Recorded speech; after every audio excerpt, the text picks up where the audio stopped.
যদি মনে করুন অল্প স্বল্প কাজ করে ক্লান্ত হয়ে পড়ছেন, যদি আপনার সবসময় দুর্বলতার ভাব অনুভূত হচ্ছে, কাজ করতে গিয়ে অল্প স্বল্প কাজ করেই হাঁপিয়ে উঠছেন, আপনার বুক ধড়পড়ের মতো সমস্যা রয়েছে, কখনো কখনো বুকে ব্যথা হওয়ার মতো সমস্যা, কখনো মাথা ঝিমঝিম, কখনো মাথা ঘোরা বা মাথা ব্যথার মতো সমস্যা রয়েছে, এছাড়া আপনার হাত ও পায়ের পাতা ঠান্ডা হয়ে থাকে, আপনার ত্বকের রং ফ্যাকাশে কিংবা হলুদ বর্ণের হয়ে থাকে, এই সমস্ত সিমটমস যদি আপনার মধ্যে রয়েছে, অবিলম্বে আপনার সিবিসি ব্লাড টেস্ট করিয়ে নিন।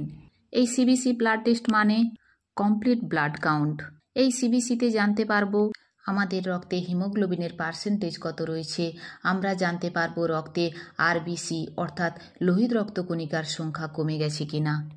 দেখুন, আমাদের রক্তে যখন আরবিসির সংখ্যা কমে যায় বা আমাদের রক্তে যখন হিমোগ্লোবিনের পার্সেন্টেজ কমে যায়, তখন এই সমস্যাটিকে এনিমিয়া বা রক্তাল্পতা বলে থাকি। নমস্কার, আমি কমিউনিটি হেলথ অ্যাসিস্ট্যান্ট আর আপনারা দেখছেন আপনাদের ইউটিউব চ্যানেল। আমরা এমন কিছু খাবারের বিষয়ে জেনে নেব, বা বলা ভালো এমন কিছু ভেষজ উপাদানের বিষয়ে আপনাদের সাথে আজ আলোচনা করব।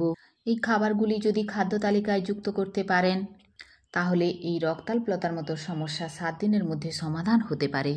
চলুন ভিডিওটির শেষ পর্যন্ত সঙ্গে থাকুন, সেই সমস্ত খাদ্যবস্তুগুলোর বিষয়ে খুঁটিনাটি জেনে নিন।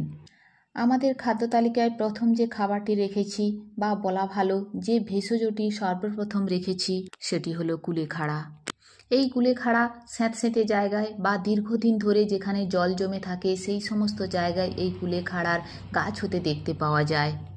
দেখুন, এই কুলেখাড়া এমন একটি প্রাকৃতিক বরদান, আপনি যদি সঠিক পদ্ধতিতে এই কুলেখাড়া ব্যবহার করতে পারেন, মাত্র 7 দিনের মধ্যে আপনার রক্তে হিমোগ্লোবিনের মাত্রা এবং আরবিসির মাত্রার বেশ কিছুটা তারতম্য আপনি অবশ্যই লক্ষ্য করতে পারবেন। কারণ এই কুলেখাড়ার পাতার মধ্যে আয়রন রয়েছে প্রচুর পরিমাণে, এবং তার সাথে সাথে এর মধ্যে প্রচুর পরিমাণে রয়েছে ভিটামিন সি। দেখুন, আমরা যখন পেশেন্টদের আয়রন জাতীয় খাবার খাওয়ার কথা বলি, তার সাথে সাথে খাদ্য তালিকায় অবশ্যই লেবু যুক্ত করার কথা বলি।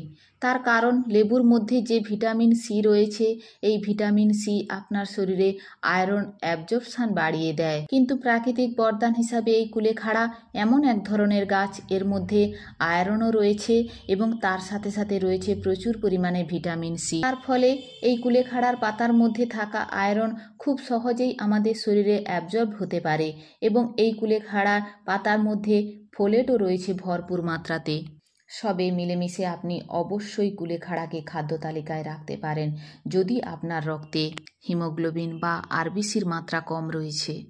এই কুলেখাড়া পাতা খাওয়ার সঠিক পদ্ধতি হলো, কিছু কুলেখাড়ার পাতাকে সংগ্রহ করে ভালো করে ধুয়ে নিয়ে একটি মিক্সার গ্রাইন্ডারের মধ্যে দিয়ে ভালো করে পেস্ট বানিয়ে নিন।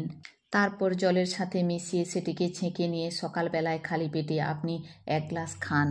আর না হলে আপনি আরও একটি কাজ করতে পারেন, কুলেখাড়ার পাতা নিয়ে সেগুলিকে ভালো করে ধুয়ে সেগুলিকে জলের মধ্যে সেদ্ধ করে নিন।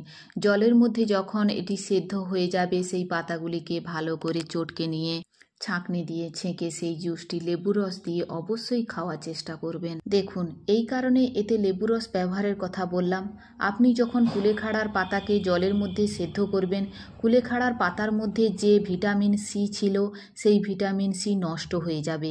তাই আপনি যদি কুলেখাড়ার পাতা সেদ্ধ করে তার রস খেতে চান, সেক্ষেত্রে কিন্তু অবশ্যই লেবুর রস ব্যবহার করবেন। বিটরুট বা বিটের জুসও কিন্তু আপনার এনিমিয়ার মতো সমস্যার সমাধান করতে সক্ষম। তার কারণ বিটরুট বা বিটের মধ্যে রয়েছে প্রচুর পরিমাণে আয়রন, তার সাথে সাথে এতে ভিটামিন সি রয়েছে ভারী মাত্রায়। এর মধ্যে রয়েছে ম্যাঙ্গানিজ, রয়েছে ফোলেট, রয়েছে ভিটামিন বি12, এবং এর প্রত্যেকটি উপাদান আপনার রক্তে হিমোগ্লোবিন বা আরবিসির মাত্রা বৃদ্ধি করতে সাহায্য করে। বিটরুটকে ভালোভাবে ধুয়ে কেটে নিয়ে একটি মিক্সার গ্রাইন্ডারে তার পেস্ট বানিয়ে নিন। তারপর সেই পেস্টের মধ্যে কিছুটা জল দিয়ে ছাঁকনি দিয়ে ছেঁকে নিয়ে জুস বানিয়ে সেই জুসটি আপনি খেতে পারেন। এছাড়া এই বিটকে আপনি টুকরো করে কেটে নিয়ে জল দিয়ে সেদ্ধ করে সেই জল আপনি পান করতে পারেন। তবে সেক্ষেত্রে অবশ্যই তার মধ্যে লেবু রস ব্যবহার করবেন। তার কারণ আগের মতনই আমরা যখন খাবার সেদ্ধ করি বা রান্না করি, তখন তার মধ্যে থাকা ভিটামিন সি কিন্তু নষ্ট হয়ে যায়।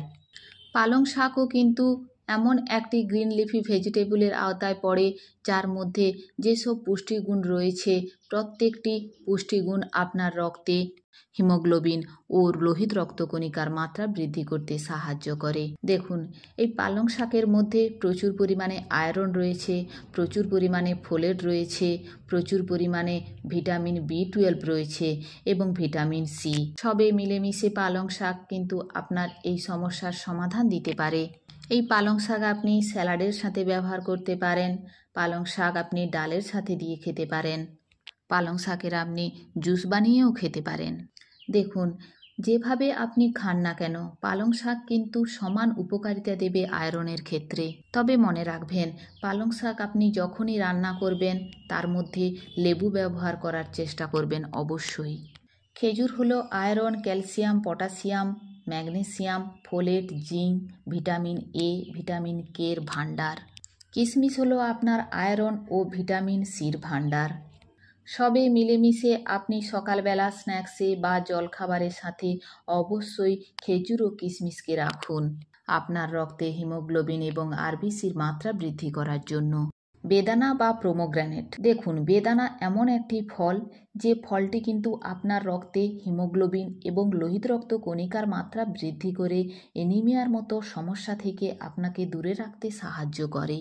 শুধু বেদানা বলে না, যে কোনো লাল রঙের ফলের মধ্যে রয়েছে প্রচুর পরিমাণে আয়রন, প্রচুর পরিমাণে potassium, vitamin A, vitamin C, vitamin E এবং ভিটামিন কে, এছাড়া ফাইবার এবং ফোলেট। সবে মিলেমিশে এই লাল রঙের ফলগুলি আপনার রক্তাল্পতার মতো সমস্যার সমাধান করতে পারে।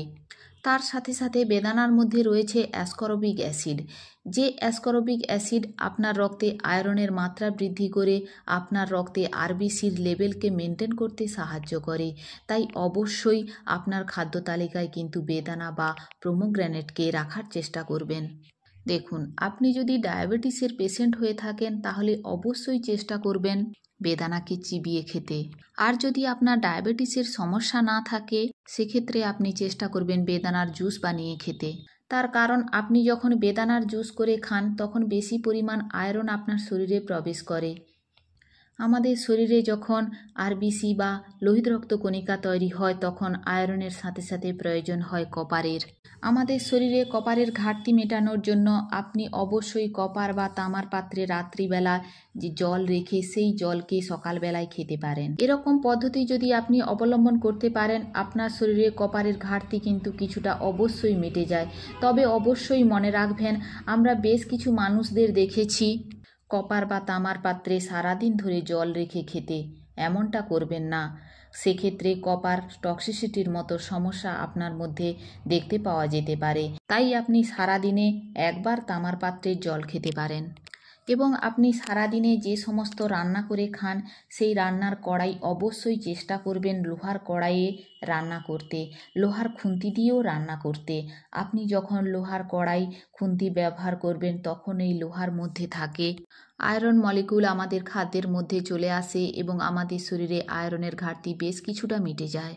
যে কোনো টক জাতীয় ফল অবশ্যই সারাদিনের খাদ্য তালিকায় রাখুন। দেখুন, যখন আগের খাবার নিয়ে আলোচনা করেছি তখন বলেছি যে আমরা সারাদিনের যে সমস্ত খাবার খাই সেই সমস্ত খাবারের মধ্য দিয়ে যখন আয়রন আমাদের শরীরে প্রবেশ করে সেই আয়রনকে বেশি মাত্রায় আমাদের শরীরকে অ্যাবজর্ব করতে দেওয়ার জন্য আমাদের কিন্তু ভিটামিন সির প্রয়োজন। আর যে সমস্ত টক জাতীয় ফল রয়েছে প্রত্যেকটি টক জাতীয় ফলের মধ্যে প্রচুর পরিমাণে ভিটামিন সি থাকে।